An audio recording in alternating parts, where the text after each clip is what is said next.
मैं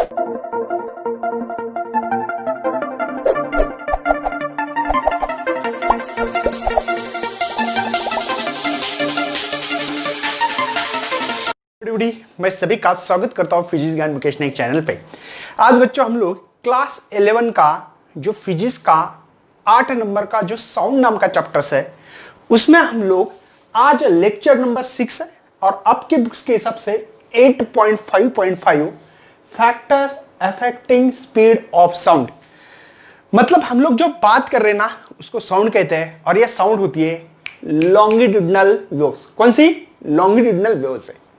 इस वेव्स पे इसके स्पीड पे किस किस चीज का फर्क गिरता है, किसका अफेक्ट होता है या किसका प्रभाव पड़ने वाला है, ये चीजें हम लोग बहुत ही बेस्ट तरीके से देखने वाले। तो चलो बच्चों आज के वीडियो को स्टार्ट करते हैं। मैंने 3 पॉइंट आज कवर करना है मुझे। एक है इफेक्ट ऑफ प्रेशर, प्रेशर का क्या इफेक्ट होगा, टेम्परेचर का क्या इफेक्ट होगा, and third one is the humidity. Humidity पता है ना, मतलब हवा में पानी के बूंद जैसे कि बारिश के दिन में होते हैं, बराबर है। तो चलो बच्चों स्टार्ट करते हैं। सबसे पहला पॉइंट है हमारे पास इफेक्ट ऑफ प्रेशर। ठीक है, पहला ही हमारे पास जो इफेक्ट्स होता है effect of pressure on velocity of sound. तो चलो बच्चों मैं स्टार्ट करने जा रहा हूं। सबसे पहले आप लोगों को इसके पहले वाला 5 नंबर का लेक्चर पता होना बहुत जरूरी है। क्यों? क्योंकि मैंने एक फार्मूला लिख के दिया था gamma P by rho. P is the pressure या रो इज द डेंसिटी है और गामा इज द पता है ना स्पेसिफिक रेशियो, मतलब स्पेसिफिक का रेशियो सीपी बाय सीबी। चलो तो ये फार्मूला अगर पता नहीं हो तो कोई फायदा नहीं इस लेक्चर अटेम्प्ट करने से। अटेम्प्ट करना चाहते हो तो फार्मूला याद होना चाहिए। तो वही मैं स्पीड निकालने की, वेलोसिटी निकालने की कोशिश कर रहा, गामा पी बाय रो। ठीक है, अगर इस कंडीशन में किसी ने कहा कि इफेक्ट ऑफ प्रेशर का क्या इफेक्ट होगा, लेकिन एक बात ध्यान रखना कि यहां पे हमारा जो टेम्परेचर है, कौन टेम्परेचर जो है वो अभी फिलहाल में कांस्टेंट होना जरूरी है। कब? जब प्रेशर चेंज कर रहे हैं तो ये कंडीशंस लागू होगी, अदरवाइज नहीं। मतलब टेम्परेचर क्या है यहां पे? कांस्टेंट है और प्रेशर को मैं वेरी कर रहा हूं। प्रेशर को वेरी करने से स्पीड पे कोई इफेक्ट नहीं होता, नो इफेक्ट। क्यों? बताऊंगा, रीजन है मेरे पास, है ना। नो इफेक्ट, है ना, वेलोसिटी के ऊपर कोई इफेक्ट नहीं होने वाला है। सर क्यों? अब बता दो, मुझे बताओ। टेम्परेचर के हिसाब का कांस्टेंट है, अगर प्रेशर बढ़ गया तो डेंसिटी पे इफेक्ट होगा और इन दोनों का जो रेशियो है, इन रेशियो को बैलेंस होगा। मतलब देखो कैसे, अगर आप लोग प्रेशर लगाओगे ऐसे, प्रेशर लगाने से उसकी डेंसिटी भी चेंज होगी, डेंसिटी भी चेंज होगी कि नहीं? अरे किसी ने कहा कि ये एयर मॉलिक्यूल से ऐसे दूर दूर दूर दूर है, आपने प्रेशर लगाया उसके ऊपर और प्रेशर देखो, अब आपको पता है दूर दूर होने से इसकी डेंसिटी भी कम होगी। अब मैंने यह कहा कि ये देखो ये एयर मॉलिक्यूल्स है, प्रेशर बढ़ा दिया तो डेंसिटी भी बढ़ी ना भैया। तो दोनों का रेशो देखा जाए तो उसकी वैल्यू आपको मिलेगी कांस्टेंट। भले यहां प्रेशर कम है तो डेंसिटी भी कम है भैया। इन दोनों का रेशो देखो, इनका रेशो पी बाय रो इनके रेशो के इक्वल हो जाएगा। मतलब ए बोलेंगे इस कंडीशन को ए और ये बी कंडीशन है, इन दोनों का अगर इनका रेशो देखा जाए तो आपको मिलेगा कांस्टेंट। तो इसका मतलब अगर किसी ने कहा टेम्परेचर कांस्टेंट है, देखो टेम्परेचर कांस्टेंट नहीं रहा तो भैया गड़बड़ हो सकती, फिर नहीं बता सकता। मैं इस कहानी पे अटका हूं कि टेम्परेचर अगर कांस्टेंट रहा तो आपने प्रेशर चेंज किया, कम या ज्यादा जो भी बोलना है बोल लो यार, आपकी मर्जी, है ना, ज्यादा वाला ये कम वाला ये, तो इनका रेशो भी कांस्टेंट मिलता है। इसलिए अगर प्रेशर चेंज किया तो वेलोसिटी पे, साउंड की वेलोसिटी पे कोई इफेक्ट होता नहीं, नो इफेक्ट ऑफ वेलोसिटी, है ना। मतलब pressure changes at this times, velocity of sound do not change. ऐसा जो भी लिखना है लिख लो, आपकी मर्जी, ठीक है ना। मतलब आपने किसी ने कहा है कब भैया, लेकिन temperature constant, pressure changes but velocity of sound क्या है ना, नो चेंज। क्या होने वाला है, चेंज नहीं मिलने वाला, नो चेंज या डज नॉट चेंज, जो भी लिखना है लिख लो, आपकी मर्जी, वर्डिंग आपके हिसाब से लिखो भैया, मेरी कोई इसमें आप लोगों को तकलीफ नहीं है, आप जो चाहते हो तब से कर सकते हो, ठीक है, कोई चेंजेस समझ में आ रहा है। लेकिन इस बात को मत भूलना, दुआओं में याद रखना, टेम्परेचर जब कांस्टेंट, किसी ने कहा कि टेम्परेचर और प्रेशर में चेंज कर रहा हूं, तब बता नहीं सकता, आपको कंडीशन ये है temperature constant at this time, pressure changes तो velocity does not changes. Pressure कितना भी चेंज करो इसके ऊपर कोई डिपेंड चीज नहीं है। नंबर 1 पॉइंट मैंने कवर किया भैया, ठीक है। साथ में कुछ लोग ऐसे भी लिखते हैं कि यहां पे अगर इस इक्वेशन को, इससे भी एक भारी इक्वेशन है, क्या है, तो आप लोगों को पता होना चाहिए कि यहां एक काम कर सकता हूं, डेंसिटी क्या होती है, मास पर यूनिट वॉल्यूम है। अगर यहां पे रखा जाए, देखो ये वॉल्यूम है और ये वेलोसिटी है, ठीक है, तो यहां पे इसी इक्वेशन को मैं लिख सकता हूं v इज इक्वल टू, ठीक है, गामा p, यहां पे मास पर यूनिट वॉल्यूम, तो ये मास पर यूनिट वॉल्यूम है, ठीक है, बात समझ में आ रही है, कोई टेंशन है। लेकिन pv इज इक्वल टू क्या है, nRT, केमिस्ट्री में पढ़ते होंगे भैया, बात समझ में आ रही, ओके। अगर इसकी जगह पे मैं पुटअप कर दूं तो v velocity is equal to, ये रख सकता हूं nRT गामा डिवाइडेड बाय, ठीक है, समझ में आ रहा है कुछ, ओके, कोई टेंशन है। आपके बुक्स में ऐसा लिखा होगा वेलोसिटी इज इक्वल टू, है ना, यहां पे gamma nRT by capital M, okay, यानी पता है ना, नंबर्स ऑफ मोल जो भी लिखा है देख लेना आप। मतलब इस इक्वेशन से भी ये इक्वेशन भारी है। ये किससे लाया मैंने, तो आइडियल गैस इक्वेशंस होती है, पता है ना इनका relation, pressure temperature, sorry pressure temperature and volume का relation, R is the universal gas constant है। कौन है ये, यूनिवर्सल गैस कांस्टेंट, इसकी वैल्यू 8.31, पता है ना, वैल्यू भी पता होना चाहिए, समझ में आ रहा है। चलो दूसरी चीज को छेड़ने वाले हम लोग, इफेक्ट ऑफ टेम्परेचर, टेम्परेचर का क्या इफेक्ट होगा क्या नहीं है, तो हम लोग अब इसके साथ भी थोड़ा सा खेलना बहुत ही जरूरी है। और इसके लिए मेरे पास ऑलरेडी इक्वेशन, आपके इसमें न्यूमेरिकल दिया, एक देख सकते हो न्यूमेरिकल को, ठीक है। मैं न्यूमेरिकल नहीं, ज्यादा करके आपके कॉन्सेप्ट क्लियर करूंगा, न्यूमेरिकल का स्पेशल एमसीक्यूज का एक सेशन लेने वाला हूं, ठीक है। अरे भगवान, मैंने मिटा दिया इसको, चलो कोई टेंशन नहीं, याद तो है ना आप लोगों को कि हम लोग अब देखने वाले हैं इसी में से जो बी पॉइंट था, इफेक्ट ऑफ टेम्परेचर, क्या है B point, effect of temperature, okay. Temperature का क्या इफेक्ट होने वाला है ना, ऑन स्पीड ऑफ साउंड, मतलब टेम्परेचर का इफेक्ट क्या होने वाला है साउंड के ऊपर, ये बताना है। सिंपल सी चीज है, ज्यादा टेंशन लेने की जरूरत नहीं, आपके पास जो भी फार्मूले है उस फार्मूले को डाल देना है, ठीक है। जैसे कि मैंने आपको अभी अभी बताया, एक फार्मूला वेलोसिटी के लिए गामा पी बाय रो, इसी को अभी एडवांस वर्जन लिख के दिया था मैंने, क्या, gamma P V by M, अरे समझते हो ना, मास पर यूनिट वॉल्यूम, ये पुट किया मैंने, बाकी कुछ नहीं, तो मास पर यूनिट वॉल्यूम ऊपर गया, तो यहां पे PV is equal to nRT, तो यहां पे रखने के बाद मेरे पास अभी formula gamma nRT by m, लेकिन नंबर्स ऑफ मोल 1 रखने से अब इस इक्वेशन को लिख सकता हूं मैं गामा RT बाय m, ये कैपिटल M है, भूलो मत। चलो ये कैसे फार्मूला आया गया सबको पता है ना, m is the molar mass है। तो इस फार्मूले को उठाते हुए हम टेम्परेचर का रिलेशन देखना चाहते हैं, तो V is equal to root of gamma R T by M. मुझे बताओ वेलोसिटी जो स्पीड है आपकी साउंड की, मतलब मैं जो बात कर रहा हूं ना, ये स्पीड डिपेंड है रूट ऑफ टेम्परेचर के ऊपर।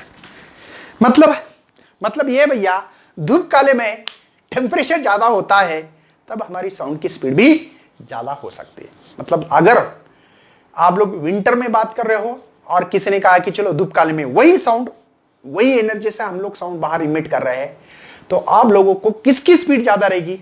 तो श्योर एंड शॉर्ट ये पता होना चाहिए कि आपकी स्पीड समर वैकेशन में ज्यादा रहेगी। हाँ सर, वैकेशन में बहुत चिल्लाते हैं हम लोग, है ना, तो वैसे इसकी ज्यादा रहेगी। क्यों? टेम्परेचर पे। आप बोलेंगे सर बाकी चीजें पे, अरे बाकी तो सीपी बाय सीवी, ये तो रेशो है। ये कौन है? Universal gas constant. ब्रह्मांड में कहीं भी जाओ, गैस कांस्टेंट कांस्टेंट है। ये मोलर मास भी कांस्टेंट होगा। तो ओनली एंड ओनली टेम्परेचर एक ऐसी वेरिएबल क्वांटिटी है कि वो बदलती रहती है। पता है ना आप लोगों को, बदलती रहती है। इसके कारण भैया आप लोगों को यहां पे टेम्परेचर पे डिपेंड है, ये चीज आप लोगों को पता होना चाहिए।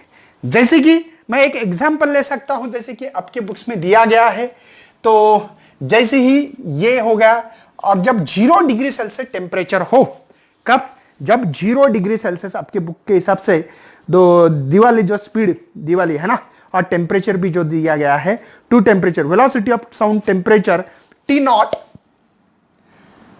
तो इसलिए इसको R T naught by M लिखूंगा। मतलब टी नॉट जिस टेम्परेचर है, या 0 भी बोल सकते हैं, आपको बोलना है तो यार कोई नहीं, जो एट ऐसे लिख सकते हैं, एट 0 डिग्री सेल्सियस टेम्परेचर को टी नॉट माने हमने, एट गिवन टेम्परेचर जो भी होगा टेम्परेचर, तब हमने उसको माना है टी, है ना। वेलोसिटी भी वी नॉट, इस टेम्परेचर पे वी नॉट वेलोसिटी माने, और इस पे वी।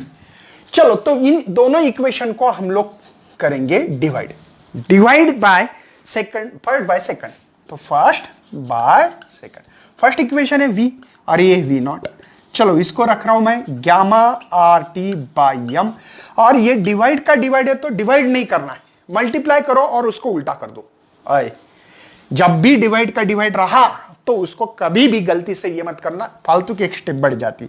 तो देखो इसको उल्टा कर रहा हूं मैं, गामा आर टी नॉट। तो यम से मोलर मास, गामा से गामा, आर से आर मर गया भैया, तो v बाय वी नॉट। तो ये इससे भी पता लग रहा है कि टेम्परेचर ये डायरेक्टली प्रोपोर्शनल है।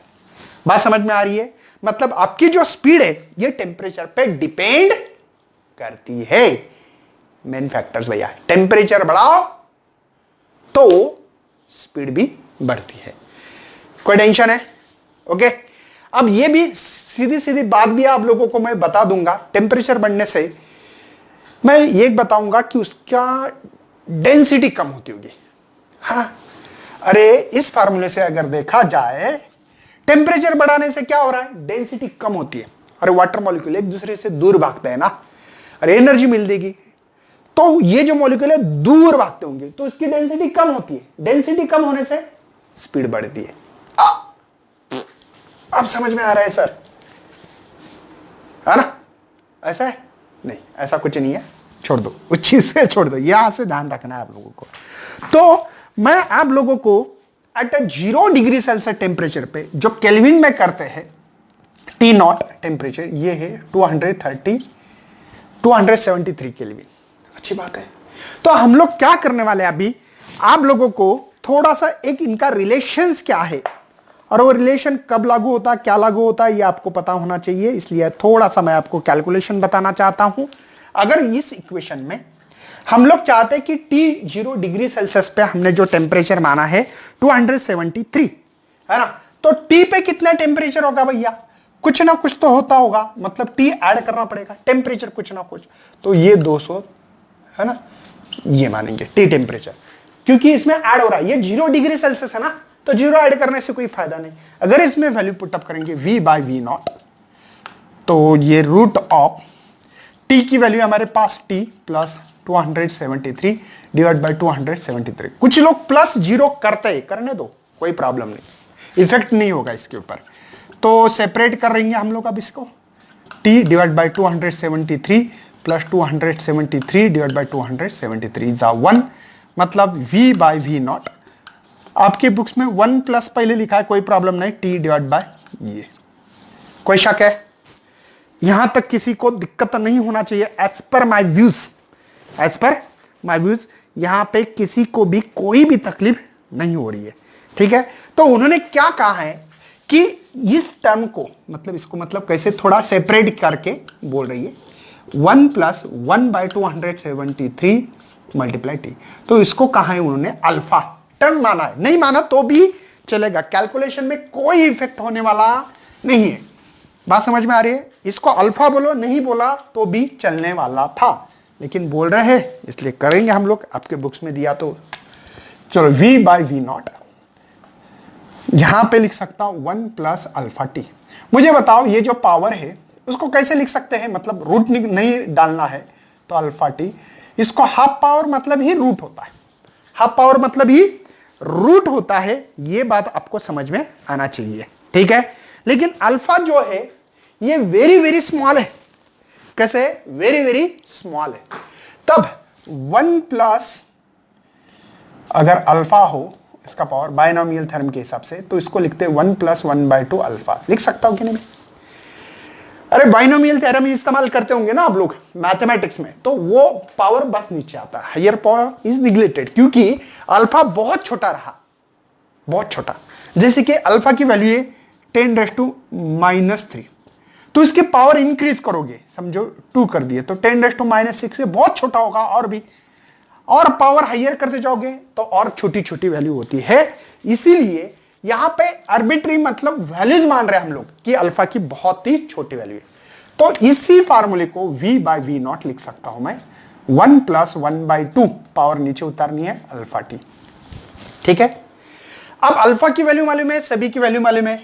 चलो v/v0 1 प्लस 1/2, अल्फा की वैल्यू थी क्या 1/273 इंटू टी, तो v/v0 1 प्लस, अच्छा इनके कैलकुलेशन आ रहे हैं 500, कितना आता है ये देखो 4 6 ना, देखो ना 6 जा 14, हाँ करेक्ट है, ओके ये वैल्यू मुझे मिल रही है।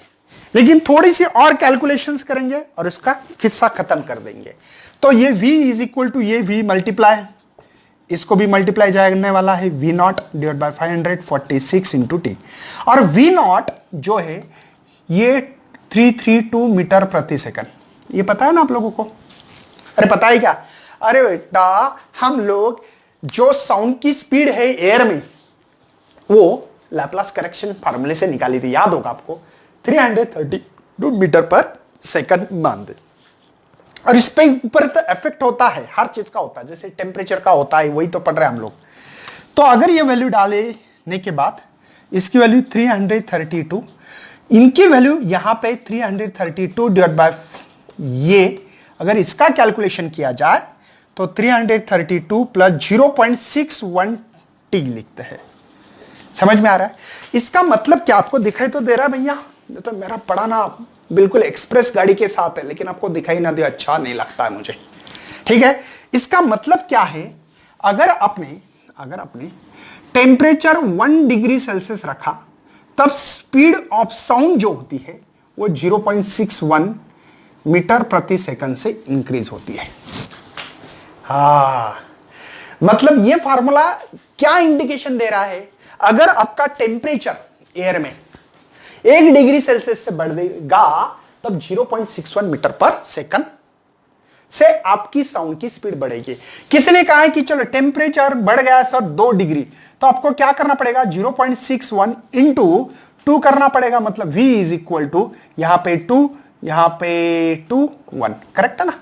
मतलब इतनी स्पीड बढ़ रही है, मतलब उतने टाइम मल्टीप्लाई करना। किसी ने कहा कि टेम्परेचर मेरा 10 डिग्री बढ़ा है, तो आप क्या करोगे, इसको 10 गुना ज्यादा करोगे तो 6.1 मीटर प्रति सेकंड से आपकी स्पीड, साउंड की स्पीड बढ़ रही है। जो पहले थी उसमें ऐड करनी है, मतलब क्या करना है, यहां पे ऐड करना है। मतलब क्या करोगे अभी, जैसे कि T is equal to 10 degree Celsius temperature बढ़ गया, तो आपका यहां पे जो होने वाला है, ठीक है, तो वो 332, ठीक है, प्लस 6.1, तो ये स्पीड बढ़ रही है मेरी, जो स्पीड ये हो रही है यहां पे कि 833.1 मीटर प्रति सेकंड, इतनी स्पीड बढ़ रही है।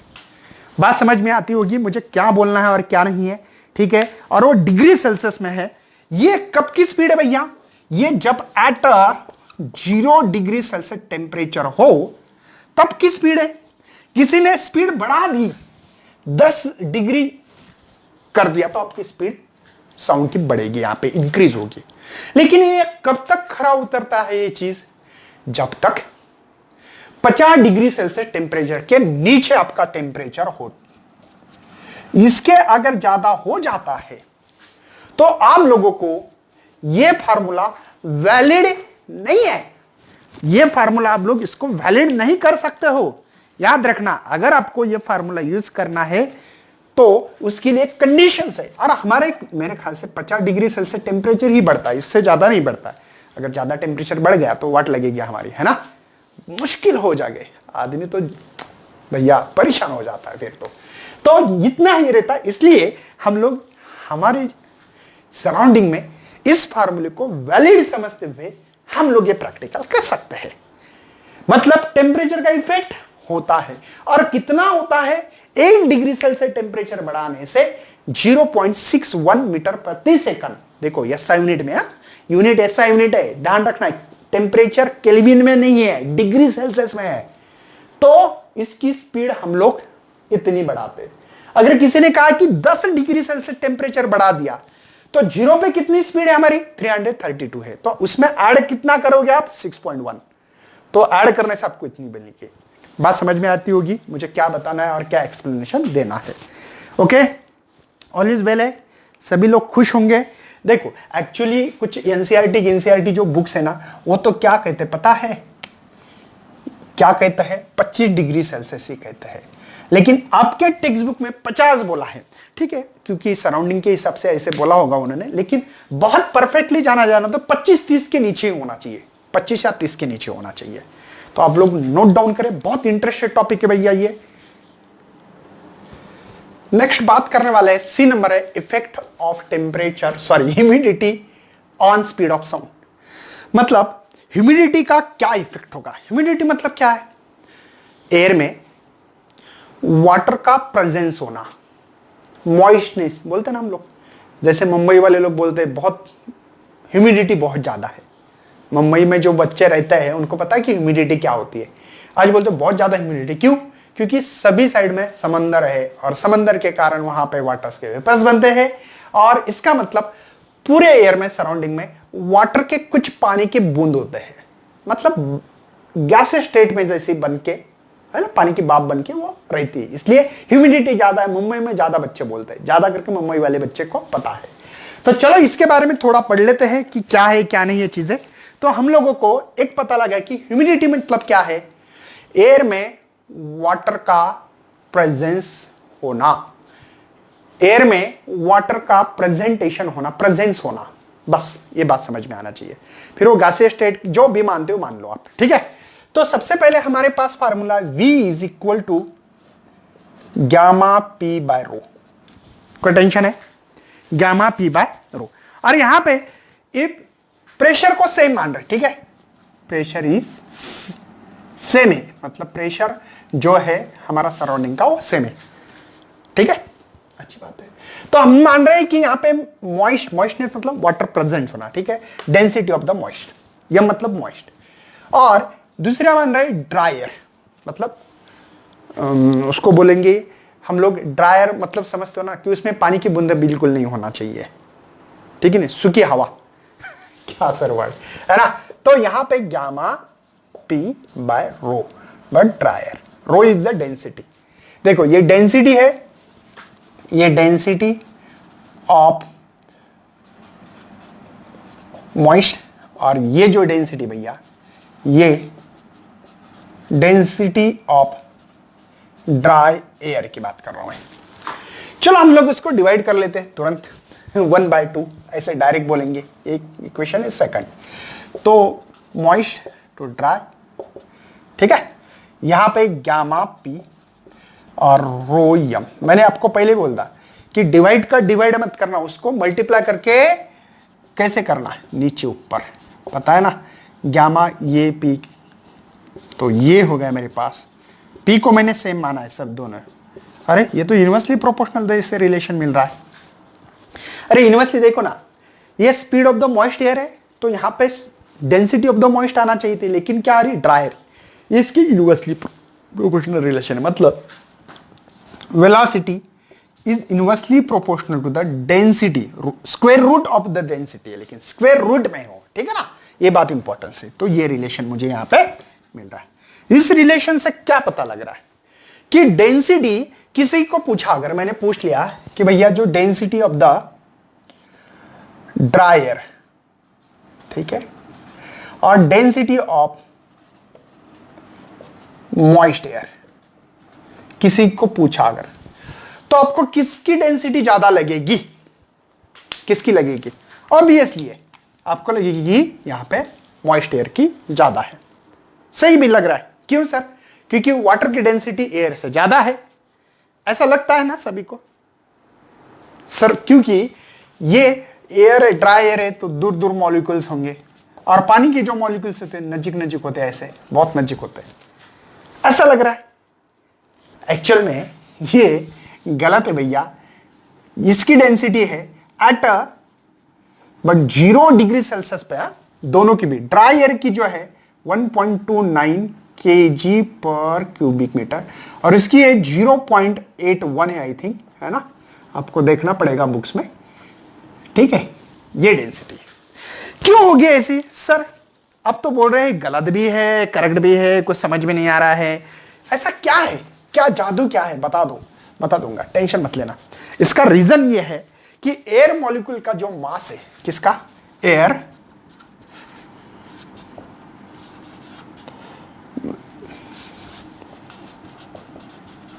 मॉलिक्यूल्स ऑफ मास जो है वो है 29 ग्राम पर मोल है, आसपास है, ठीक है, मैं कोई फिक्स नहीं है, लेकिन आर्बिट्री वैल्यू बता रहा हूं। और इसका जो है मॉइस्ट एयर का, उसका जो एयर जो वाटर मॉलिक्यूल का जो है वो नहीं, क्या मेरे ख्याल से 18 ग्राम पर मोल है, ठीक है।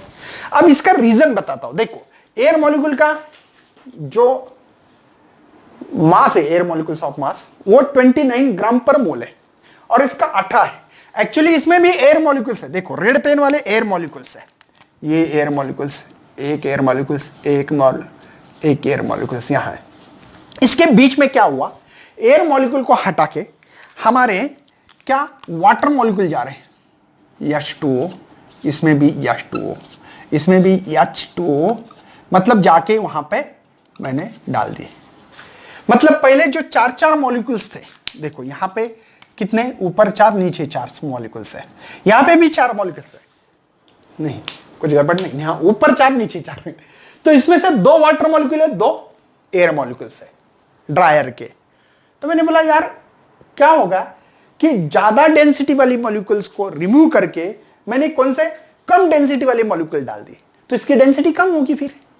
इसलिए भैया ड्राई एयर की डेंसिटी ज्यादा है और मॉइस्ट एयर की कम है, क्योंकि H2O का अगर वाटर का जो मॉलिक्यूलर ऑफ मास अगर देखा जाए तो 18 ग्राम पर मोल है। इसीलिए भैया मॉइस्ट एयर की डेंसिटी कम है और ड्राई एयर की ज्यादा है। अच्छी बात है सर, बहुत बढ़िया बहुत बढ़िया। मतलब आपको एक पता लगा है, द डेंसिटी ऑफ कौन सा ड्राई एयर, कौन सी dry air is greater than a density of the moist air. लेकिन स्पीड का उसके उल्टा रिलेशन है, तो आप लोग लिख सकते हैं velocity of the dry air is less than velocity of the moist air. अरे इनवर्सली प्रोपोर्शनल रिलेशन है तो उल्टा होगा, डेंसिटी जिसकी ज्यादा उसकी स्पीड कम। ओनली इसके लिए, इफेक्ट ऑफ ह्यूमिडिटी के लिए बोल रहा हूं मैं, इफेक्ट ऑफ ह्यूमिडिटी के लिए बोल रहा हूं। मतलब एक बात पक्की है कि यहां पे जिस एयर में पानी की मात्रा ज्यादा हो उसकी स्पीड ज्यादा। मतलब आपकी ड्राई एयर में ज्यादा स्पीड नहीं होती है, मतलब मॉइस्ट, मतलब जैसे कि बरसात के दिन एयर के मॉलिक्यूल्स बहुत ज्यादा होते हैं, किसमें, एयर में, तब हमारी जो साउंड की स्पीड है उसकी स्पीड ज्यादा होती है। बात समझे ना? मतलब देखो speed of sound in moist air greater than है किससे?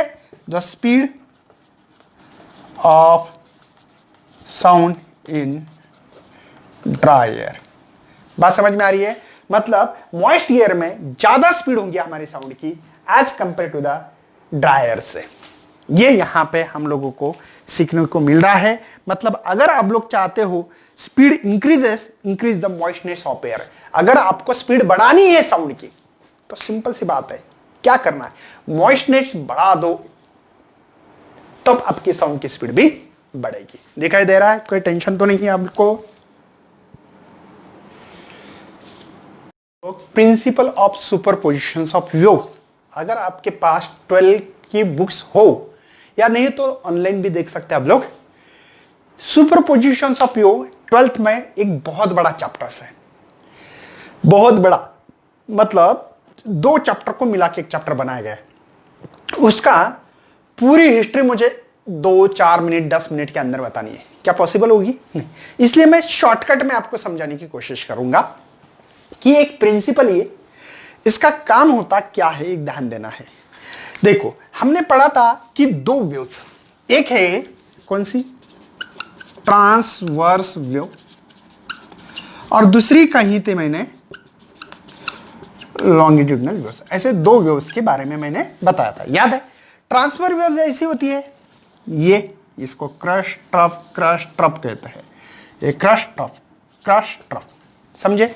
अगर कोई वेव्स 2 या 2 से ज्यादा वेव्स की अगर क्रस्ट को ऊपर जाके कोलाइड्स होगी, मतलब क्रस्ट के ऊपर कोलाइड्स होती, अगर ट्रफ के ऊपर कोलाइड होगी, मतलब देखो एक पॉइंट है, इसका ऑक्सीलेशन जुम जुम जुम जुम जुम और इसकी वेव जा रही है आगे। पता है ना ट्रांसफर वेव्स क्या होती है? वेव आगे जाना और पार्टिकल अपने जगह पे मूव होना, उसको ट्रांसफर वेव्स कहते हैं। परपेंडिकुलर होना चाहिए दोनों का रिलेशन, ठीक है ना, वेव का और पार्टिकल के एसएचएम का। तो क्रस्ट या क्रस्ट के ऊपर कोलाइड्स होता है, या ट्रफ के ऊपर अगर कोलाइड होता है दो पॉइंट से, ये 2 पॉइंट देखो, ये क्रस्ट ट्रफ, तो ये क्रस्ट ट्रफ, अगर क्रस्ट के ऊपर क्रस्ट कोलाइड्स होता है या ट्रफ के ऊपर ट्रफ कोलाइड्स होता है, कोलिजन्स होता है, तब भैया साउंड मैक्सिमम होता है। कुछ लोग इंटेंसिटी के बारे में बात करेंगे, इंटेंसिटी मैक्सिमम होती है ऐसे कहेंगे। कुछ लोग एम्पलीट्यूड मैक्सिमम होता है, तीनों भी बात सही होगी। साउंड मैक्सिमम, इंटेंसिटी मैक्सिमम या एम्पलीट्यूड मैक्सिमम। कुछ लोग इसको वैक्सिंग भी बोलेंगे, आपको पढ़ना है अगले साल, वैक्सिंग बोलेंगे, वैक्सिंग, WAXING। और क्या बोल सकते हैं? देखो sound maximum, intensity maximum, amplitude maximum, waxing बोलते हैं उसको कंस्ट्रक्टिव इंटरफेरेंस भी बोलेंगे। इंटरफेरेंस मतलब 2 वेव का मिलना, 2 वेव क्रस्ट के साथ क्रस्ट, ट्रफ के साथ ट्रफ, क्रस्ट के साथ क्रस्ट, ट्रफ के ट्रफ, है ना? ये अगर चीज होती है तो उसको कंस्ट्रक्टिव इंटरफेरेंस कहते हैं। समझ में आ रहा है? इतनी चीज बोल सकते हैं। और इसको इन फेज भी कहेंगे, इन फेज रहा तो मैक्सिमम साउंड आती है। बात समझ में आ रही है? अगर वही लॉन्गिट्यूडनल में कॉम्प्रेशन कहा था मैंने, देखो, और ये इसको रेयरफैक्शंस कहा था, मतलब कॉम्प्रेशन के ऊपर कॉम्प्रेशन और रेयरिफैक्शन के ऊपर रेयरफैक्शन होकर कोलाइड्स हो तो तब उसकी इंटेंसिटी मैक्सिमम, साउंड मैक्सिमम ये कहेंगे। ये तो ट्रांसफर वेव्स है, इसमें तो ये चीज नहीं कहते हैं ना ना ना ना। साउंड वेव तो भैया लॉन्गिट्यूडनल वेव्स है, ये तो ट्रांसफर वेव, तो स्ट्रिंग के बारे में है। बात समझ में आ रही है? हम लोग ये बोलेंगे कॉम्प्रेशन के ऊपर कॉम्प्रेशन, रेयरफैक्शन के ऊपर रेयरफैक्शन, ये बोलना है हम लोगों को। ये बोलेंगे नहीं ना, बिल्कुल नहीं बोलना भैया, ठीक है ना? हम साउंड के बारे में पढ़ रहे तो ये पढ़ने वाले लॉन्ग, आपको बोल रहा हूं मैं ऐसे, ठीक है ना?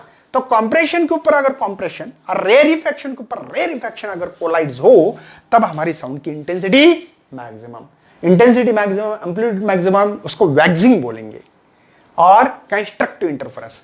बट एक कॉम्प्रेशन रेयरफैक्शन के ऊपर अगर कोलाइड हो या रेयरिफैक्शन कॉम्प्रेशन, कैसे भी बोलो, वाइस वर्सा, तब भैया साउंड की इंटेंसिटी, जो साउंड है वो होता है मिनिमम। इंटेंसिटी भी, साउंड की इंटेंसिटी कौन सी इंटेंसिटी है? साउंड की मिनिमम, है ना? इसका एम्पलीट्यूड होता है मिनिमम, और इसको कहते हैं वैनिंग, और इसको कहते हैं डिस्ट्रक्टिव इंटरफेरेंस। 2 वेव का मिलना, डिस्ट्रक्टिव इंटरफेरेंस, वो लाइट के सेक्शन में पढ़ने वाले। तो यही चीज इसमें लिखी गई है। इसको कहते हैं आउट ऑफ फेस, इसको कहते हैं इन फेस। फेस को फेस मिलना। देखो, दो या दो से ज्यादा वेव अगर ट्रैवलिंग कर रहे हैं कोई मीडियम में से around at a point simultaneously, कोई भी दो पॉइंट, एक पॉइंट हो सकता है, ये साइमल्टेनियसली आ रहे हैं, ठीक है। ईच वेव प्रोड्यूस, हर वेव अपना एक डिस्प्लेसमेंट करेगी। ये वेव जूम जूम जूम, ये डिस्प्लेसमेंट कर रही है, ये डिस्प्लेसमेंट करेगी। That point independent the other, ये इसके ऊपर डिपेंड है क्या? नहीं, इसका अलग, इसका अलग है। रिजल्टेंट इसका डिस्प्लेसमेंट जो इक्वल होता है वो वेक्टर सम होता है। मतलब इसका एक डिस्प्लेसमेंट माना y1, इसका y2, तो y वेक्टर का अगर निकालना है तो y1 vector plus y2 vector लिख सकते हैं। कैसे बोला? इक्वल टू द वेक्टर की सम करना है। अब वेक्टर की सम क्यों कर रहा है? क्योंकि दो वेव का सेम डायरेक्शन हो तो ये एडिशन हो रहा है। लेकिन एक वेव आ रही इधर से, जूम जूम भैया, और दूसरी वेव आ रही इधर से, ऐसे आ रही है, ऐसे करके ऐसे। बात समझ में आ रही? तब इसका डिस्प्लेसमेंट है y1 वेक्टर और इसका y2, तो इसकी सम कैसे करोगे? Vector sum y vector is equal to y1 vector plus minus y2 vector, क्योंकि इसका डायरेक्शन इस y1 से अपोजिट है। तो वेक्टर सम कैसे करना समझ में आ रहा है? दो वेव का डायरेक्शन देखो, इनका दोनों का सेम था, इसलिए ये चीज की थी मैंने यहां पे, ये और दूसरे वाला था y2, ये दोनों का डायरेक्शन सेम है। देखो ये इधर इधर दोनों का भी, लेकिन यहां पे दो वेव का डायरेक्शन अपोजिट है, इसलिए वेक्टर सम करते हुए साइन के ऊपर भी ध्यान रखना पड़ेगा। वेक्टोरियल एडिशन सब्ट्रैक्शन भैया, जो कि मैंने मैथमेटिकल मेथड चैप्टर में पढ़ाया है आपको, समझे ना? तो बच्चों ये था आपका 6 नंबर का लेक्चर साउंड का। हम लोग आगे पढ़ने वाले हैं बाद में इको क्या होती है, जो आवाज आती है दोबारा, hello hello hello hello hello hello hello hello hello, ऐसे आवाज आती है ना। जब हिल स्टेशन पे जाते हैं हम लोग, बिग बिल्डिंग वहां, या कई ऐसे माइक भी इस्तेमाल करते हैं ना, तो इको प्रोड्यूस करते हैं उस माइक में। तो क्या होता है इको, क्या नहीं, इसके ऊपर अगर आप लोगों को देखना चाहते हो तो 7 नंबर का लेक्चर आएगा, तब तक वेट करना पड़ेगा। तब तक मेरी तरफ से best luck and thanks for watching this video and bye.